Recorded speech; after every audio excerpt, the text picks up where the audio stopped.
തിരുവനന്തപുരത്തെ Rajiv Gandhi centre for ബയോടെക്നോളജിയുടെ centre for neuro stem cell ലാബിലാണ് ഇപ്പോൾ നമ്മളായിരിക്കുന്നത്. ഇവിടുത്തെ പ്രമുഖ ശാസ്ത്രജ്ഞനാണ് ഡോക്ടർ ജാക്സൺ ജെയിംസ്. ഈ മേഖലയിൽ ഒത്തിരി കാലിക പ്രധാനമായ ഗവേഷണങ്ങൾ ദീർഘവീക്ഷണത്തോടു കൂടി സംഘടിപ്പിച്ചുകൊണ്ടിരിക്കുന്നത് സാറിൻ്റെ നേതൃത്വത്തിലാണ്. സാറിൻ്റെ പ്രതിഭയെ ഷാലോം ടെലിവിഷൻ്റെ ലൈറ്റ് ഓഫ് ട്രൂത്ത് പരിപാടിക്ക് വേണ്ടി പ്രയോജനപ്പെടുത്തുന്നതിൽ നമുക്ക് വലിയ സന്തോഷമുണ്ട്. ഗവൺമെൻറ് ഓഫ് ഇന്ത്യയുടെ നാഷണൽ ബയോ സയൻസ് അവാർഡ് കരസ്ഥമാക്കിയിരിക്കുന്ന ശാസ്ത്രജ്ഞൻ കൂടിയാണ് ജാക്സൺ ജെയിംസ് സാറ്. സാറിൻ്റെ ശാസ്ത്രീയമായ ഉൾക്കാഴ്ചകളും അതോടൊപ്പം തന്നെ ന്യൂറോ സയൻസുമായി ബന്ധപ്പെട്ടുള്ള വിഷയാന്തര വിചിന്തനങ്ങളുമൊക്കെ ഇപ്പോൾ നമുക്ക് ശ്രവിക്കാൻ സാധിക്കുന്നതാണ്. നമ്മുടെ ന്യൂറോ സയൻസ് എപ്പിസോഡിൻ്റെ വിവിധ വിഷയങ്ങൾക്ക് ഉപോത്ബലകമായിട്ടുള്ള പുതിയ ചിന്താധാരകൾ, ശാസ്ത്രീയമായ അറിവ് നമുക്ക് മനസ്സിലാകുന്ന രീതിയിൽ സാർ നമുക്ക് പറഞ്ഞു തരുന്നു. ബഹുമാനപ്പെട്ട ജാക്സൺ സാറിന് ഷാലോം ടെലിവിഷൻ്റെ ലൈറ്റ് ഓഫ് ട്രൂത്ത് പ്രോഗ്രാമിലേക്ക് ഹൃദ്യമായ സ്വാഗതം. സാറ് ഇപ്പോൾ ഇവിടെ നടത്തിക്കൊണ്ടിരിക്കുന്ന ശാസ്ത്ര ഗവേഷണം എന്താണ് എന്നുള്ളത്, സ്റ്റെം സെൽ മേഖലയും ന്യൂറോ സയൻസും ബന്ധപ്പെടുത്തിക്കൊണ്ട് ബയോടെക്നോളജിയിലെ ഈ അത്യന്തം നൂതനമായ ഗവേഷണ പദ്ധതി സാർ ആവിഷ്കരിച്ചിരിക്കുകയാണല്ലോ. ആ ഗവേഷണ പദ്ധതിയെ അല്പമായിട്ട് ഒന്ന് പരിചയപ്പെടുത്താമോ? ഓക്കെ, ഞങ്ങളിപ്പോൾ ഇവിടെ ചെയ്തുകൊണ്ടിരിക്കുന്നത് നമ്മൾ സ്റ്റെം സെൽസ് യൂസ് ചെയ്ത് പല ന്യൂറോ ഡീജനറേറ്റീവ് ഡിസീസ് അതിനെ ട്രീറ്റ് ചെയ്യാൻ പറ്റുമെന്നാണ് നോക്കുന്നത്. ഫോർ എക്സാമ്പിൾ ഗ്ലോക്കോമ, അതായത് നമ്മുടെ കണ്ണിൻ്റെ റെറ്റിനൽ ഗാംഗ്ലിയോൺ സെൽസ് എന്ന് പറഞ്ഞ് ഒരു ലൈറ്റ് നമ്മുടെ റോഡ്സും കോൺസും റിസീവ് ചെയ്തിട്ട് ആ റെറ്റിനൽ ഗാംഗ്ലിയോൺ സെൽസ് വഴിയാണ് നമ്മുടെ ബ്രെയിനിൽ എത്തിക്കുന്നത്. അപ്പോൾ ആ സെൽസ് ഗ്ലോക്കോമയിൽ ഡീജനറേറ്റ് ചെയ്ത് പോകും. അപ്പോൾ നമ്മൾ നോക്കുന്നത് നമുക്ക് സ്റ്റെം സെൽസ് ഇന്ന് എക്സ്റ്റേണലി ഈ റെറ്റിനൽ ഗാംഗ്ലിയോൺ സെൽസ് ഉണ്ടാക്കാൻ പറ്റുമോ, ഉണ്ടാക്കിയിട്ട് അതിനെ ട്രാൻസ്പ്ലാന്റ് ചെയ്ത് നമ്മുടെ ഡീജനറേറ്റ് ചെയ്യുന്ന റെറ്റിനൽ ഗാംഗ്ലിയോൺ സെൽസിനെ റീപ്ലേസ് ചെയ്യാൻ പറ്റുമോ എന്നുള്ളത്. വേറൊന്ന് നമ്മൾ നോക്കുന്നത് നമ്മുടെ എൻഡോജിനസ്, അതായത് ഒരു അഡൾട്ട് ബ്രെയിനിൻ്റെ അകത്ത് കോർട്ടെക്സിലും സബ്വെൻട്രിക്കുലർ സോണിലും ഹിപ്പോ ക്യാമ്പസിലും ഉള്ള എൻഡോജിനസ് സ്റ്റെം സെൽസ് അതിനെ ആക്ടിവേറ്റ് ചെയ്തിട്ട് നമുക്ക് പല ന്യൂറോൺസായിട്ട് ഡിഫറൻഷിയേറ്റ് ചെയ്യാൻ പറ്റുമെന്നുള്ളത്. പക്ഷേ ഇതിന് എല്ലാത്തിനും നമ്മൾ ട്രാൻസ്പ്ലാന്റ് ചെയ്യുകയോ ഇതിനെ ആക്ടിവേറ്റ് ചെയ്യുകയോ ഇത് എങ്ങനെ ചെയ്താലും നമുക്കൊരു അതിൻ്റെ ഫണ്ടമെൻ്റലി പല കാര്യങ്ങളോട് നടക്കില്ല ഇൻ ദ അഡൾട്ട്. അത് എന്താ നടക്കാത്തതിൻ്റെ കാരണം എന്ന് വെച്ചാൽ അഡൾട്ടിൻ്റെ എൻവയൺമെൻറ്റിൽ നമ്മൾ ഇനീഷ്യലി അത് നടത്താനുള്ള ആ ഫാക്ടേഴ്സും ഇതൊന്നും അത് കഴിഞ്ഞു, അതിലില്ല ഇപ്പം. അപ്പോൾ നമ്മൾ ചെയ്യുന്നത് we go back to the fundamental of embryonic സ്റ്റേജിൽ ഇതെങ്ങനെ ഉണ്ടായി, അപ്പോൾ എങ്ങനെ ഈ കണക്ഷൻസ് ഫോം ചെയ്തു. For example embryonic eye develop ചെയ്യുന്ന സമയത്ത് നേച്ചർ വളരെ പെർട്ടിക്കുലറായിട്ട് ഒരു ന്യൂറോൺ എങ്ങനെ കണക്ട് ചെയ്യണമെന്ന് അത് ഇറ്റ് ഈസ് ഓൾ ഡിസൈഡഡ്. അപ്പോൾ അത് എങ്ങനെ അവിടെ ആ ഫാക്ടേഴ്സ് ഉണ്ട്. അന്നേരം അതിന് ഒരു ന്യൂറോൺ ഇപ്പോൾ റെറ്റിനൽ ഗാംഗ്ലിയോൺ സെൽസ് ബ്രെയിനിൻ്റെ വിഷ്വൽ സെൻറ്റേഴ്സിൽ കണക്ട് ചെയ്യണമെങ്കിൽ അന്നേരം ആ ഫാക്ടേഴ്സ് ആർ ദെയർ. അത് എന്നിട്ട് അത് ഇറ്റ് ഗൈഡ്സ് ദാറ്റ് ആക്സോൺസ് നമ്മുടെ ബ്രെയിനിൻ്റെ വിഷ്വൽ സെൻറ്റേഴ്സിൽ. അപ്പോൾ അഡൽട്ട് എൻവയൺമെൻറ്റിൽ അതില്ല. അപ്പോൾ നമ്മളിപ്പം ചെയ്യുന്നത് വെരി ഫണ്ടമെൻ്റൽ, നമ്മൾ എംബ്രിയോണിക് ബ്രെയിൻ എങ്ങനെ ഡെവലപ്പ് ചെയ്യുന്നു, എംബ്രിയോണിക് ഐ എങ്ങനെ ഡെവലപ്പ് ചെയ്യുന്നു, അപ്പോൾ അതിൽ നിന്ന് നമുക്ക് ഈ അഡൽട്ടിൽ നമ്മൾ ട്രാൻസ്പ്ലാന്റ് ചെയ്യുന്ന സെൽസിൻ്റെ ആക്സോൺസിൻ്റെ ഗൈഡ് ചെയ്ത് ബ്രെയിൻ വിഷ്വൽ സെൻറ്റേഴ്സിൽ എങ്ങനെ കൊണ്ടുപോകണം എന്നുള്ളതിന് നമുക്കൊരു ക്യൂസ് കിട്ടും. അപ്പോൾ ആ ക്യൂസ് നമ്മൾ ഫണ്ടമെൻ്റൽ ഡെവലപ്മെൻറ്റിൽ നിന്ന് അണ്ടർസ്റ്റാൻഡ് ചെയ്തിട്ട് അഡൽട്ടിൽ നമ്മൾ അപ്ലൈ ചെയ്യാൻ നോക്കും. സോ അതാണ് ഞങ്ങളിപ്പോൾ ചെയ്തുകൊണ്ടിരിക്കുന്നത്. കേരളത്തിലെ പ്രസിദ്ധമായ ഒരു സ്വകാര്യ ആശുപത്രിയിൽ മൂലകോശങ്ങൾ ഉപയോഗിച്ച്, അതായത് സ്റ്റെം സെൽസ് ഉപയോഗിച്ചുകൊണ്ട് പാർക്കിൻസൺസ് ഡിസീസ് ചികിത്സിക്കുന്നതിൽ വലിയ നേട്ടം കൈവരിക്കാൻ സാധിച്ചു എന്നുള്ള ന്യൂസ് പേപ്പർ റിപ്പോർട്ടുകൾ വായിക്കുവാനിടയായി. ഇപ്പോൾ സാർ നടത്തുന്നത് പോലെയുള്ള ഗവേഷണങ്ങൾ എപ്രകാരമാണ് ആ രീതിയിൽ ചികിത്സാ രംഗത്ത് സമൂഹത്തിന് പ്രയോജനപ്പെടുക എന്നുകൂടി ഒന്ന് പ്രതിപാദിക്കാമോ? ഓക്കെ, ഞാൻ ഇപ്പോൾ നേരത്തെ പറഞ്ഞ പോലെ നമ്മൾ ഈ ഫണ്ടമെൻ്റൽ നമ്മളിപ്പോൾ കണ്ണിൻ്റെ ഇപ്പോൾ ഗ്ലോക്കോമയുടെ എക്സാമ്പിൾ എടുത്തിട്ട് പറയാം. ഇപ്പോൾ ഞങ്ങളിപ്പം നോക്കുന്നത് നമുക്ക് ഗ്ലോക്കോമയെ എക്സ്റ്റേണലി സ്റ്റെം സെൽസ് യൂസ് ചെയ്ത് ട്രീറ്റ് ചെയ്യാൻ പറ്റുമെന്നുള്ളത്, അതായത് നമ്മുടെ പോയ റെറ്റിനൽ ഗാംഗ്ലിയോൺ സെൽസിനെ റീപ്ലേസ് ചെയ്യാൻ പറ്റുമോ എന്നുള്ളത്. അപ്പോൾ നമ്മളിതിനെ യൂസ് ചെയ്യുന്ന ആനിമൽ മോഡൽസാണ്. ഇപ്പോൾ ആനിമൽ മൗസ് മോഡൽസ് ഉണ്ട് ഗ്ലോക്കോമയ്ക്ക്. അപ്പോൾ ആ മോഡലിൽ നമ്മളിതിനെ ട്രാൻസ്പ്ലാന്റ് ചെയ്ത് കഴിയുമ്പോൾ ആ ആക്സോൺസ് ഗ്രോ ചെയ്ത് വിഷ്വൽ സെൻറ്റേഴ്സിൽ പോവില്ല. അപ്പോൾ അത് പോകാത്തതിൻ്റെ കാരണം അവിടെ ആ ഫാക്ടേഴ്സും എൻവയൺമെൻറ്റും ഇല്ല. സോ ഫണ്ടമെൻ്റലി നമ്മളിപ്പോൾ ചെയ്യുന്നത് ആ ഡെവലപ്മെൻറ്റിൽ വരുന്ന ആ ക്യൂസിനെ അണ്ടർസ്റ്റാൻഡ് ചെയ്തിട്ട് അതിനെ നമ്മൾ അഡൽട്ടിൽ അപ്ലൈ ചെയ്യാൻ നോക്കുക. സോ അത് നമ്മൾ ആ അണ്ടർസ്റ്റാൻഡിങ് നമുക്ക് ഫണ്ടമെൻ്റൽ ഡെവലപ്മെൻറ്റ് അണ്ടർസ്റ്റാൻഡിങ് കിട്ടിക്കഴിഞ്ഞാൽ we can apply that to developing therapeutic strategies ഈ ഗ്ലോക്കോമയെ ട്രീറ്റ് ചെയ്യാനോ അതേപോലെ ന്യൂറോ ഡീജനറേറ്റീവ് ഡിസീസ് ട്രീറ്റ് ചെയ്യാനോ. ബിക്കോസ് നമുക്ക് നമ്മുടെ എൻഡോജിനസ് സ്റ്റെം സെൽസിനെ ആക്ടിവേറ്റ് ചെയ്യാൻ പറ്റും അഡൽട്ടിൽ. ബയോടെക്നോളജിയുടെ ന്യൂറോ സയൻറ്റിഫിക് മേഖലയാണ് സാറിൻ്റെ ഗവേഷണ മേഖല എന്ന് പറയുന്നത്. ഇത് വളരെ അത്യന്താധുനികമായ ഒരു ഗവേഷണ മേഖലയാണ്. പ്രത്യേകിച്ച് 1990-കളെ UN ഡെക്കേഡ് ഓഫ് ബ്രെയിൻ എന്നാണ് വിശേഷിപ്പിച്ചത്. അന്ന് മുതൽ കോടിക്കണക്കിന് രൂപ ബ്രെയിൻസ് സംബന്ധമായ ഗവേഷണങ്ങൾക്ക് വേണ്ടി അന്താരാഷ്ട്ര മേഖലയിൽ പമ്പിങ് ചെയ്തുകൊണ്ടിരിക്കുകയാണ്. അതിൻ്റെ ഫലമായിട്ട് ഇന്ന് നമുക്ക് എല്ലാ വിജ്ഞാന മേഖലയിലും തന്നെ ന്യൂറോ എന്നുള്ള എപ്പിതെറ്റ് വളരെ കാര്യമായിട്ട് ഉപയോഗിക്കുന്നുണ്ട്. Neuro philosophy, neuro psychology, neuro ethics, neuro religion, neuro pharmacology എന്നെല്ലാം പറഞ്ഞുകൊണ്ട്. അപ്പോൾ ആ രീതിയിൽ ബ്രെയിൻ സയൻസിൻ്റെ മേഖലയിൽ സ്റ്റെം സെല്ലുകളുമായിട്ട് ബന്ധപ്പെട്ട ഗവേഷണം നടത്തുമ്പോൾ എപ്രകാരമാണ് നമ്മുടെ കേരളത്തിൽ പ്രത്യേകിച്ച് ഈ Rajiv Gandhi centre for biotechnology ഒക്കെ നാളത്തെ കേരളത്തിൻ്റെ അല്ലെങ്കിൽ അന്താരാഷ്ട്ര തലത്തിൽ തന്നെ ശാസ്ത്രത്തിൻ്റെ പുതിയ ഭാഗധേയം നിർണ്ണയിക്കുന്നതിൽ സംഭാവനകൾ നൽകുവാനായിട്ട് പോകുന്നത്, എപ്രകാരമായിരിക്കും നാളത്തെ ന്യൂറോ സയൻസിൻ്റെ ഭാവിയെ നിർവചിക്കുന്നത് സാറിൻ്റേതുപോലെയുള്ള റിസർച്ചുകളുടെ പ്രസക്തി എന്ന് അല്പമായിട്ടൊന്ന് പ്രതിപാദിച്ചാൽ നന്നായിരുന്നു. സോ രാജീവ് ഗാന്ധി സെൻറ്ററിൻ്റെ ഞങ്ങളുടെ മോട്ടോ എന്ന് പറയുന്നത് discovery for a better India tomorrow. So ഞങ്ങൾ ട്രൈ ചെയ്യുന്നത് വെദർ നമുക്ക് ഈ തെറപ്പറ്റിക് സ്ട്രാറ്റജീസ് ന്യൂറോ ഡീജനറേറ്റീവ് ഡിസീസിന് ട്രീറ്റ് ചെയ്യാൻ പറ്റുമോ എന്നുള്ളതാണ്. അപ്പോൾ ഇത് നമുക്ക് നാളെയോ ഇപ്പോൾ അടുത്ത് തന്നെ ഇങ്ങനെ ചെയ്യാൻ പറ്റുന്ന കാര്യമല്ല. So it's a long term process. അപ്പോൾ ഫണ്ടമെൻ്റൽ കാര്യങ്ങൾ നമ്മൾ അറിഞ്ഞിട്ട് അതിനെ നമ്മൾ അപ്ലൈ ചെയ്തിട്ട് definitely we will come out with treatment strategies for neuro degenerative disease, typically glaucoma and brain disorders. നമുക്ക് ബ്രെയിനിനെ പറ്റി തന്നെ അല്പമായിട്ട് ഒന്ന് വിചിന്തനം നടത്താമെന്ന് വിചാരിക്കുക. അല്പം കൂടെ ശാസ്ത്രീയമായ വിവരണം ബ്രെയിൻ സംബന്ധമായിട്ട് നമ്മുടെ പ്രേക്ഷകർക്ക് വേണ്ടി പങ്കുവെക്കുകയാണെങ്കിൽ നന്നായിരിക്കും. വിളയന്നൂർ രാമചന്ദ്രനെ പോലെയുള്ളവരുടെ നിരീക്ഷണത്തിൽ ഈ പ്രപഞ്ചത്തിലെ ഏറ്റവും സങ്കീർണമായ പ്രതിഭാസം എന്ന് പറയുന്നത് മനുഷ്യ മസ്തിഷ്കമാണ്. 300 കോടി കൊല്ലം മുമ്പ് ആരംഭിച്ച ജീവൻ ഇന്ന് അതിസങ്കീർണമായ തലത്തിലെത്തിച്ചേർന്നിരിക്കുന്നതാണ് നമ്മുടെ തലയ്ക്കകത്തെ ഈ 1.5 കിലോയോളം മാത്രം വരുന്ന ഗ്രേ മാറ്റർ എന്ന് പറയുന്നത്. ഏതോ ഒരു ശാസ്ത്രജ്ഞൻ ലോകത്തിലുള്ള ആറ്റംസിൻ്റെ മുഴുവനും എണ്ണം എടുത്ത് നോക്കിയിട്ടുണ്ട്. ഏകദേശം അദ്ദേഹം പറയുക 1 മുൻപിൽ 100 പൂജ്യങ്ങളിട്ട സംഖ്യയായിരിക്കും ഈ പ്രപഞ്ചത്തിലെ മൊത്തം ആറ്റംസിൻ്റെ എണ്ണം എന്ന് പറയുന്നത്. എന്നാൽ മസ്തിഷ്കത്തിലെ കണക്ഷൻസിൻ്റെ എണ്ണം എടുക്കുകയാണെങ്കിൽ 1 മുമ്പിൽ 800 പൂജ്യങ്ങളിട്ട സംഖ്യ വേണ്ടി വരുമെന്ന് പറയും. അത്രമാത്രം സങ്കീർണമാണ് മനുഷ്യ മസ്തിഷ്കം എന്ന് പറയുന്നത്. സാർ ഈ സ്റ്റെം സെൽ ന്യൂറോ സയൻസ് ഗവേഷണം നടത്തുമ്പോൾ എപ്രകാരമാണ് ഈ ബ്രെയിൻ എന്നുള്ള ഫെനോമിനൻ സാറിനെ അത്ഭുതപ്പെടുത്തുന്നത്? അങ്ങനെ ചിന്തിച്ചിട്ടുണ്ടോ? അച്ഛനാ പറഞ്ഞ വളരെ ഒരു വാലിഡ് ക്വസ്റ്റ്യനാണ്. ബിക്കോസ് ഈ 1.5 കിലോ ഉള്ള ബ്രെയിൻ എന്ന് പറയുന്ന ഇത് നമുക്ക് ഇന്നും കംപ്ലീറ്റ്ലി മനസ്സിലാക്കാൻ പറ്റിയിട്ടില്ല. It's A mystery. നമുക്ക് ഒരു പരിധി, അതിൻ്റെ ഒരു ചെറിയ പെർസെൻറ്റേജ് നമുക്ക് എങ്ങനെ അത് വർക്ക് ചെയ്യുന്നു. Because if you take the brain, നമ്മുടെ ബ്രെയിനിൽ സെൻസറി ഇൻപുട്സ് ഉണ്ട്. ഫോർ എക്സാമ്പിൾ നമ്മുടെ തലയിൽ നിന്ന് നോക്കിക്കഴിഞ്ഞാൽ നമ്മുടെ കണ്ണ്, ഇറ്റ് ഗീവ്സ് നമുക്ക് വിഷ്വൽ ഇൻപുട്ട്. ചെവിയിൽ നിന്ന് നമുക്ക് ഹിയറിങ്, സ്മെൽ, ടേസ്റ്റ്, പിന്നെ നമ്മുടെ body full you have touch inputs. അപ്പോൾ ഈ ഇൻപുട്സ് എടുത്തിട്ട് the brain does a lot of computation. ഈ കമ്പ്യൂട്ടേഷൻ മൊത്തം ചെയ്തിട്ട് അത് within A fraction of second അത് ഡിസൈഡ് ചെയ്യും what the next reaction should be. So ആ തിങ്കിങ് പ്രോസസ്സ് എന്ന് പറയുന്നത് അതൊരു വെരി വെരി കോംപ്ലെക്സ്. ഈവൻ ഒരു സൂപ്പർ കമ്പ്യൂട്ടറിന് അതിന് മിമിക് ചെയ്യാൻ ഡിഫിക്കൽട്ടാണ്. Because the without our consciousness, the mind, ആ mind, how does it, the brain connections, how does it form, how does it compute ഇത്ര ഒരു complex situation, that is a real mystery. So we are trying to understand a part of that mystery. So that is where നമ്മളെല്ലാവരും ഇപ്പം neuro science എന്ന് പറഞ്ഞു കഴിഞ്ഞാൽ നമുക്കത് മൊത്തമായിട്ട് ഇന്ന് വരെയും മനസ്സിലാക്കാൻ പറ്റിയിട്ടില്ല അത് എങ്ങനെയാണ് നടക്കുന്നത്.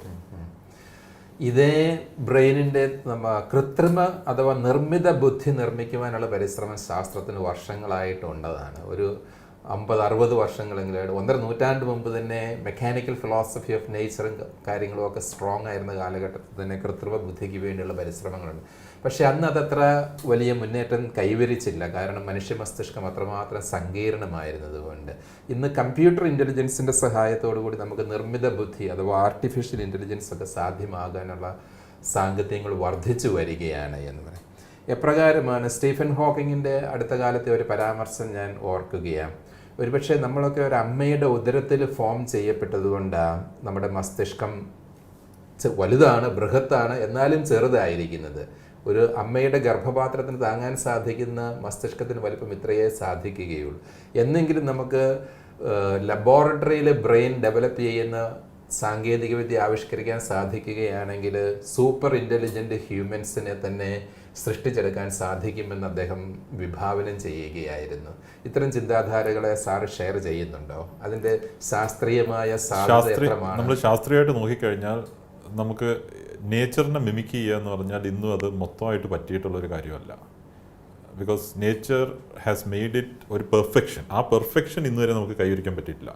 പക്ഷേ ഈ പറഞ്ഞ പോലെ ആർട്ടിഫിഷ്യൽ ബ്രെയിൻ എന്നുള്ള കോൺസെപ്റ്റ്സ് അത് വന്നു തുടങ്ങിയിട്ടുണ്ട്. അതിൻ്റെ എക്സാമ്പിൾസ് ആർ അതിന് നമുക്ക് പറയുന്ന ഓർഗനോയിഡ്സ്. അതായത് നമുക്കൊരു ബ്രെയിനിൻ്റെ ഓർഗനോയിഡ്സ്. അപ്പോൾ ബ്രെയിനിൻ്റെ ഒരു മിനിയേച്ചർ ബ്രെയിൻ നമുക്കൊരു കൾച്ചർ ഡിഷിൽ ഉണ്ടാക്കാൻ പറ്റും. ഫോർ എക്സാമ്പിൾ നമ്മുടെ ബ്രെയിനിൻ്റെ കോർട്ടെക്സ് 2 ഹെമിസ്ഫിയേഴ്സ് ഉണ്ട്, ഒരു കോർട്ടിക്കൽ ടിഷ്യൂ. അപ്പോൾ ആ ടിഷ്യൂവിനെ നമുക്ക് സ്റ്റെം സെൽസിൽ നിന്ന് നമുക്ക് അതിനെ ഒരു ഓർഗനോയിഡ് അല്ലെങ്കിൽ ഒരു കൾച്ചർ റിയാക്ടറിൽ നമുക്കൊരു മിനിയേച്ചർ ബ്രെയിനായിട്ട് ഉണ്ടാക്കിയെടുക്കാൻ പറ്റും. പക്ഷേ അങ്ങനെ ഉണ്ടാക്കിയാലും ഈ brain is A very miniature. അതിൻ്റെ പ്രോപ്പർ കണക്ഷൻസും ഒരു ഫുൾ ഇൻറ്റിഗ്രേറ്റഡ് ബ്രെയിൻ അല്ല. പക്ഷേ ഈ മിനിയേച്ചർ ബ്രെയിൻ യൂസ് ചെയ്ത് നമുക്ക് പല എക്സ്പീരിയൻസിന് യൂസ് ചെയ്യാൻ പറ്റും. ഫോർ എക്സാമ്പിൾ നമ്മളിപ്പം സൗത്ത് അമേരിക്കയിൽ സിക്ക വൈറസിൻ്റെ ഒരു ഇൻഫെക്ഷൻ ഒരു എപ്പിസോഡ് വന്നിട്ടുണ്ടായിരുന്നു. അപ്പോൾ അതിൽ സംഭവിക്കുന്നത് ഈ സിക്ക വൈറസ് ഇൻഫെക്റ്റഡ് ആയിട്ടുള്ള പ്രഗ്നൻറ്റ് ലേഡീസിൻ്റെ കുഞ്ഞുങ്ങൾ ബ്രെയിനിൻ്റെ സൈസ് വളരെ ചെറുതായിട്ടാണ്. That is called microcephaly. അപ്പോൾ ഇത് നമ്മൾ ഈ സിക്ക വൈറസ് എങ്ങനെ ഇത് മൈക്രോസെഫാലി ഉണ്ടാക്കുന്നുണ്ടെന്നുള്ള നമ്മൾ പഠിക്കാൻ വേണ്ടി ഈ മിനിയേച്ചർ ഓർഗനോയിഡ്സ് ഒരു വളരെ നല്ലൊരു എക്സാമ്പിളായിട്ടാണ് യൂസ് ചെയ്തുകൊണ്ടിരിക്കുന്നത്. ഫോർ എക്സാമ്പിൾ ഈ ബ്രെയിനിൻ്റെ മിനിയേച്ചർ ഓർഗനോയിഡ് കൾച്ചർ ഡിഷിൽ ഉണ്ടാക്കിയിട്ട് അതിനെ ഈ സിക്ക വൈറസ് വെച്ച് ഇൻഫെക്റ്റ് ചെയ്യും. അപ്പോൾ അത് ഇൻഫെക്റ്റ് ചെയ്യുമ്പോൾ ആ സിക്ക വൈറസ് നമ്മുടെ ബോഡിയിൽ എങ്ങനെയായിരുന്നു ആ മിനിയേച്ചർ മൈക്രോസെഫാലി ഉണ്ടാക്കി അത് ബ്രെയിൻ സൈസ് റിഡ്യൂസ് ആ ഓർഗനോയിഡ്. സോ നമുക്ക് അതിന് ആ ഇൻഫർമേഷൻ കിട്ടും അതെങ്ങനെയാണ് സിക്ക വൈറസ് ഇതിനെ ഇൻട്രാക്ട് ചെയ്യുന്നതും. സോ അതിനെല്ലാം ഇപ്പം ഈ ഓർഗനോയിഡ് പോലെ നമുക്ക് ഉണ്ടാക്കിയിട്ട് നമുക്ക് യൂസ് ചെയ്യാൻ പറ്റും. So that is A very good example.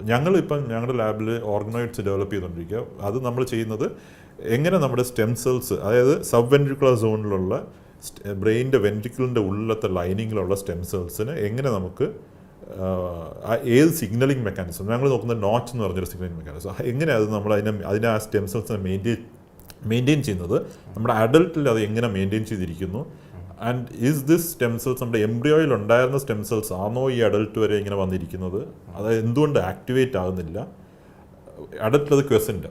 So നമുക്കൊരു ഇഞ്ചുറി എന്തെങ്കിലും വരുമ്പോഴേ ഇത് ആക്ടിവേറ്റ് ആവുള്ളൂ. So can we activate those? അതിനെല്ലാത്തിനും നമുക്കിത് ഓർഗനോയിഡ് ഒരു മോഡലായിട്ട് യൂസ് ചെയ്യാൻ പറ്റും. പക്ഷേ നമ്മൾ ഈ പറയുന്ന പോലെ ഫുൾ സ്ട്രക്ചർ ഓഫ് ബ്രെയിൻ അല്ല ഈ ഓർഗനോയിഡ് എന്ന് പറയുന്നത്. അത് cortex, cerebrum, cerebellum, brain stem, ഇതെല്ലാം കൂടി ചേർന്ന ഒരു ഫുൾ ബ്രെയിൻ അല്ല. ഒരു ബ്രെയിനിൻ്റെ ഒരു പാർട്ടിൻ്റെ നമുക്കൊരു ഓർഗനോയിഡ് പോലെ ഡെവലപ്പ് ചെയ്യാൻ പറ്റും. അത് ബ്രെയിൻ മാത്രമല്ല, അത് വേറെ ടിഷ്യൂവിൻ്റെ ഒക്കെ ചെയ്യാൻ പറ്റും കൾച്ചർ കണ്ടീഷൻസിൽ. അപ്പോഴേ സാറിൻ്റെ വിശദീകരണത്തിൽ ഞാൻ മനസ്സിലാക്കുന്നത് സ്റ്റീഫൻ ഹോക്കിങ് വിഭാവനം ചെയ്യുന്നത് പോലെയുള്ള ഒരു സമ്പൂർണ്ണ ബ്രെയിൻ മനുഷ്യൻ്റെ മസ്തിഷ്കത്തിൻ്റെ ഇപ്പോഴത്തെ ജൈവികമായ പരിമിതികളെ അതിലംഘിക്കുന്ന ഒരു ബ്രെയിൻ സൃഷ്ടിച്ചെടുക്കുക എന്നതിൽ നമ്മൾ അതിവിദൂരതയിലാണ്. ഈ ഓർഗനോയിഡ് എന്ന് പറയുന്നത് പോലെ ഒരു കൃത്രിമ ബ്രെയിനിന്റെ നിർവചനത്തെ പൂർത്തീകരിക്കുന്നത് പോലെയുള്ള ഒരു യാഥാർത്ഥ്യമാണെന്ന്. ആ കൃത്രിമ ബ്രെയിൻ ഓർഗനോയിഡ് എന്ന് പറയുന്നതിന് അതിന്റെ ആ നേച്ചർ ഉണ്ടാക്കിയ പ്രോപ്പർ കണക്ഷൻസ് അവിടെ ഇല്ല. അത് ഇറ്റ്സ് ഓൺലി ഒരു ടിപ്പിക്കൽ സ്ട്രക്ചർ നമുക്കതൊരു റിസർച്ച് പേർപ്പസിന് യൂസ് ചെയ്യാൻ പറ്റുന്നത്. പക്ഷേ പോസിബിളി ഇൻ ഫ്യൂച്ചർ ഇത്രയും നമുക്ക് എത്താൻ പറ്റിയത് ഇറ്റ്സ് നോട്ട് ദാറ്റ് ഇന്ന് ഇത് മറ്റേതും കൂടി ചെയ്യാൻ പറ്റുമെന്നുള്ള. It may happen in future. So it's all for that. ബ്രെയിനിനെ പറ്റി ഇന്ന് പ്രതിപാദിക്കുന്ന ഒരു പ്രധാനപ്പെട്ട സവിശേഷതയാണല്ലോ ന്യൂറൽ പ്ലാസ്റ്റിസിറ്റി എന്നതുകൊണ്ട് വിഭാവനം ചെയ്യുന്നത്. പണ്ടുകാലത്തെ ബ്രെയിനെ സൂചിപ്പിക്കുന്ന മെറ്റഫർ ബ്രെയിൻ ഒരു സ്കെലിട്ടൺ പോലെ ആയിരുന്നു എന്നാണ് ഞാൻ മനസ്സിലാക്കുന്നത്. ഇന്ന് നമ്മൾ മനസ്സിലാക്കുന്ന ബ്രെയിൻ ഒരു മസിൽ പോലെയാണ്. നമ്മൾ എക്സർസൈസ് ചെയ്യുന്നത് പോലെ കൂടുതൽ കൂടുതൽ ഉപയോഗിക്കുന്നതിനനുസരിച്ച് ബ്രെയിനിൻ്റെ പ്രൊഫിഷ്യൻസി വർദ്ധിച്ചു വരികയാണ് എന്ന് പറയുന്നത്. ഈ ന്യൂറൽ പ്ലാസ്റ്റിസിറ്റി എന്താണ് എന്ന് അല്പമായിട്ടൊന്ന് വിശദീകരിക്കാം. ന്യൂറൽ പ്ലാസ്റ്റിസിറ്റി എന്ന് പറയുന്നത് നമ്മുടെ ബ്രെയിനിൻ്റെ capacity to increase the connections that it forms. അതായത് ഒരു രണ്ട് ന്യൂറോൺ തമ്മിൽ എങ്ങനെ അതിന് കണക്ട് ചെയ്യാൻ പറ്റും, ഒരു കണക്ഷൻ നോർമൽ കണക്ഷൻസ് ലോസ്റ്റ് ആയിട്ട് അതിനെ എങ്ങനെ റീപ്ലേസ് ചെയ്യാൻ പറ്റും. അതിന് ഫോർ ടിപ്പിക്കൽ എക്സാമ്പിൾ എന്ന് പറയുന്നത് നമ്മൾ memory. So how is memory നമ്മുടെ ബ്രെയിനിൽ സ്റ്റോർ ചെയ്തിരിക്കുന്നത്? Memory is actually written in such a way that ന്യൂറോൺസിൻ്റെ ദർ ഇസ് ഒരു കണക്ഷൻസ് പുതിയത് ഫോം ചെയ്ത് ഒരു പുതിയൊരു സർക്യൂട്ടറി ഉണ്ടായി. ആ സർക്യൂട്ടറി മെയിൻറ്റെയിൻ ചെയ്യുന്നത് ആക്ച്വലി അതിൻ്റെ അകത്ത് മെമ്മറി എന്ന് പറയും. അപ്പോൾ ആ സർക്യൂട്ട്സ് ഫോം ചെയ്യുന്നത് നമ്മൾ എത്ര അതിനെ യൂസ് ചെയ്യുമോ അത് more number of circuits connections വരും. വേറൊരു ടിപ്പിക്കൽ എക്സാമ്പിൾ ഈസ് നമ്മുടെ ഇഞ്ചുറി. ഇപ്പം രണ്ട് ന്യൂറോൺസ് തമ്മിൽ കണക്ട് ചെയ്തിരുന്നു, there is a injury and the neurons try to form, അത് തിരിച്ച് വന്നിട്ട് അത് തിരിച്ച് അതിൻ്റെ പ്രോപ്പർ കണക്ഷൻസ് ഫോം ചെയ്യാൻ നോക്കും. പക്ഷേ എഗെയിൻ അതിനെ നമ്മൾ പ്ലാസ്റ്റിസിറ്റി എന്ന് പറയുന്നത്, അതിന് തിരിച്ച് വന്നിട്ട് ന്യൂ കണക്ഷൻസും ന്യൂ ഫോംസും ഫോം ചെയ്യാൻ പറ്റുന്നത്. പക്ഷേ അവിടെ ഒരു പ്രോബ്ലം ഉണ്ട്. അവിടെ വരുന്ന പ്രോബ്ലം എന്ന് പറഞ്ഞാൽ എഗെയിൻ ആ കണക്ഷൻസ് ഫോം ചെയ്യുമ്പോൾ അത് ആ ഒറിജിനൽ നാച്ചുറൽ എങ്ങനെയായിരുന്നു കണക്ട് ചെയ്തിരുന്നത് അങ്ങനെ ആയിരിക്കത്തില്ല. The architecture will be different because അതിൻ്റെ നാച്ചുറൽ എൻവയൺമെൻറ്റ് ഇല്ല. സോ അത് പ്രോപ്പർലി കണക്ട് ചിലപ്പോൾ ചെയ്യത്തില്ല, ചിലപ്പോൾ പ്രോപ്പർലി ആയിരിക്കും. So it's all chance of how it works out. Neural plasticity. So plasticity if it's A memory it's അതിനൊരു പ്രോപ്പർ ഫോം ഓഫ് കണക്ഷൻ ഉണ്ട്, അത് റിപ്ലനിഷ് ചെയ്യും. അതാ നമ്മൾ ഓൾഡ് ഏജ് ആകുമ്പോഴത്തേക്ക് നമ്മുടെ ഈ എബിലിറ്റി ഇതിന് ഈ പ്രോപ്പർ പ്ലാസ്റ്റിസിറ്റി കുറഞ്ഞുകൊണ്ടിരിക്കും.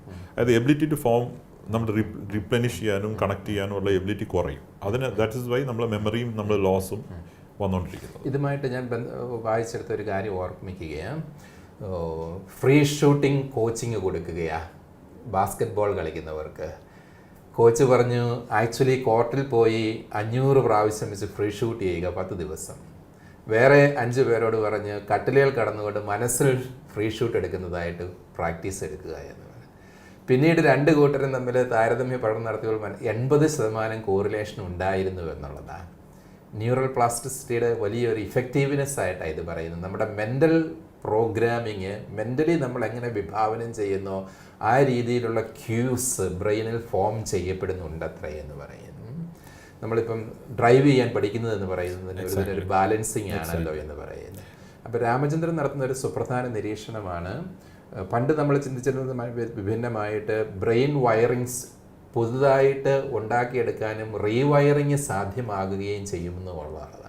ഇത് ന്യൂറൽ പ്ലാസ്റ്റിസിറ്റിയുടെ ഒരു പ്രധാനപ്പെട്ട ഇംപ്ലിക്കേഷൻ ആണെന്ന് കരുതുന്നതിൽ തെറ്റുണ്ടോ? അതെ, അത് ആ പ്ലാസ്റ്റിസിറ്റിയുടെ ഭാഗമായിട്ടാണ്. അതായത് നമ്മുടെ ബ്രെയിൻ, അത് ഏറ്റവും വലിയ എക്സാമ്പിൾ ഞാൻ പറഞ്ഞ പോലെ മെമ്മറി നമ്മൾ എങ്ങനെ അത് നമ്മൾ യൂസ് ചെയ്യുന്നോ അതിനനുസരിച്ച് അത് എൻഹാൻസ് ചെയ്തുകൊണ്ടിരിക്കുക.